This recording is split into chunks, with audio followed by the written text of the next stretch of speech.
তোমরা বাইরে গেছো, বাইরে কোনো জায়গায় গিয়ে যাওয়ার পরে তোমার ঝড় আসলো, প্রচন্ড ঝড় আসলো।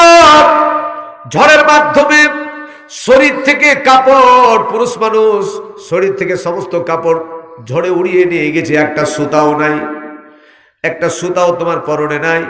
কিন্তু মুয়াজ্জিন আজান দিয়ে দিল হাইয়া আলাস সালাহ।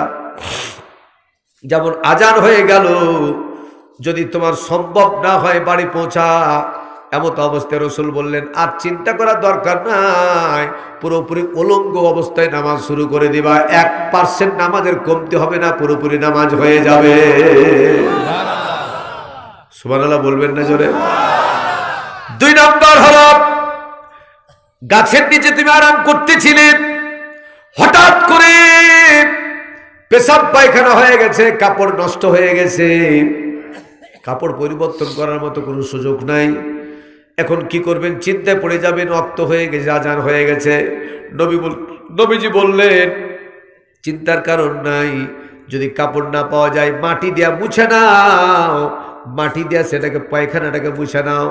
আর যদি অক্তর মধ্যে পানি পাও তাহলে ধুও, আর যদি পানি না পাও ওই অবস্থাতে নামাজ আদায় করো, পুরোপুরি নামাজ হয়ে যাবে।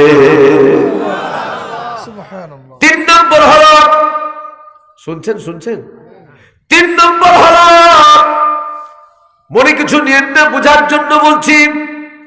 শরীয়তের বিধান, বিছান কি বলে সেখানে একটু আরাম করতে গেছেন, অতিরিক্ত ক্লান্ত মানুষ, যুবক মানুষ, আপনি ঘুম চলে এসেছি, ঘুমিয়ে আসার পরে পরে এমন একটা পরিস্থিতি, আর ভেঙে বললাম না, এমন একটা পরিস্থিতি, যাই হোক আপনার প্রতি গোসল ফরজ। বোঝা গেছে না যায় নাই? Thank you. আপনার প্রতি গোসল ফরজ হয়ে গেছে, আপনি কি করবেন? পানি নাই, গোসলও করতে পারলেন না, আপনি দেখছেন কাপড়ের অবস্থা দিয়ে বুঝে ফেললেন গোসল ফরজ আমার, এখন কি করব? নবী বললেন চিন্তার কোনো কারণ নাই, পানিও যদি না থাকে, ধুলাবালিও যদি না থাকে, যে অবস্থায় তোমার প্রতি গোসল ফরজ ওই অবস্থাতে নামাজ শুরু করে দাও, নামাজ 100% হয়ে যাবে। কিন্তু কনক্লুশন হলো ওয়াক্তের ভিতরে বুঝতে পারা গেল, সময়ের ভিতরে যদি কোথাও পানি পাও, চোখে পড়ে যায়, তাহলে ওই পানি গালা গোসল করে নিও, আর গোসল করার পরে পরে ওই ওয়াক্তে নামাজটা দোহরি নিও যদি পাওয়া যায়। আর যদি পাওয়া না যায় তাহলে ওই ওয়াক্তটা দোহরাতে হবে না, নামাজ কবুল করার মালিক কে? এবার সবাই বলুন আপনারা, ইসলাম আমাদের সহজ না কঠিন? আর আজকে বাংলাদেশের কিছু কিছু ব্যক্তিরা বলছে কিয়ামত পর্যন্ত চ্যালেঞ্জ থাকলো, বলে না? রাসূল কোনদিন চ্যালেঞ্জ করেছে? আর দেখেছেন কিতাবে? সাহাবীরা চ্যালেঞ্জ করেছে? আবার মুসলমান আলেম ওলামা চ্যালেঞ্জ করে। যারা চ্যালেঞ্জ করে ইসলামকে নিয়ে, এরা আলেম না, এরা হলো জালেম, এরা বিকৃত জিনিস, এরা বিক্রি হওয়া। কথা কি বোঝা গেছে? এরা বিদেশের কাছে বিক্রি হওয়া মাল। আর বেশি ব্যাখ্যা করতে গেলাম না, এতটুকু বলে রাখি। আমার ভাইয়েরা, আমার বাবাজিরা, স্মরণ সম্পর্কে বলি। ইয়াযকুরুনাল্লাহ কিয়ামা, রাস্তায় গেলেন, রাস্তায় গিয়ে দেখতে পেলেন, রাস্তা দিয়ে চলতে চলতে দেখতে পেলেন ইয়াযকুরুনাল্লাহ, কোন একটা গাছে ফুল ধরে আছে। ফুল কত সুন্দর, আল্লাহ নবী খুব ফুল পছন্দ করতেন, ঠিক কিনা? ফুল কত সুন্দর, ফুলের দিকে আপনি তাকায় আছেন, আল্লাহর রুচি কত সুন্দর, তাকান। ফুল থেকে ফল হয়, ঠিক কিনা? ফুল থেকে ফল হয়, মাইন্ড করেন না। Negative and positive.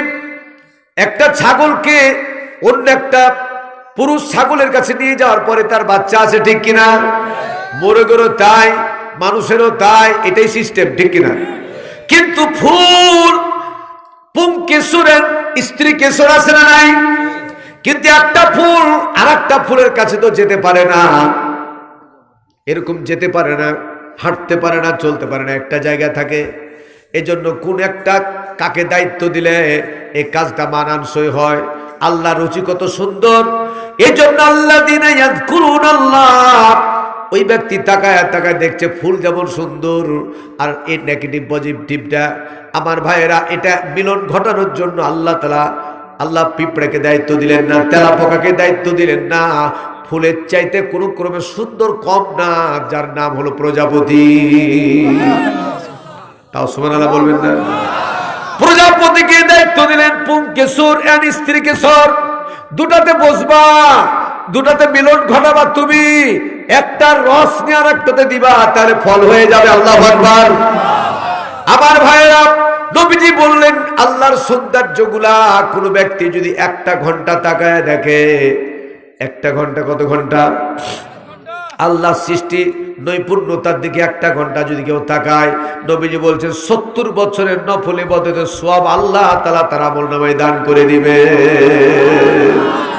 আর একটু চিৎকার করে বলেন না সুবহানাল্লাহ। আমার ভাইয়েরা, এই জন্য তাহলে স্মরণের কথা গোড়া থেকে শুরু করি। বিরক্ত হচ্ছেন? গোড়া থেকে, যেমন পৃথিবীতে আল্লাহর সবচাইতে প্রিয় মানুষ কারা? নবীরা। জোরে বলুন। নবীদের চাইতে আল্লাহর প্রিয় বান্দা আর কেউ নাই, ঠিক কিনা?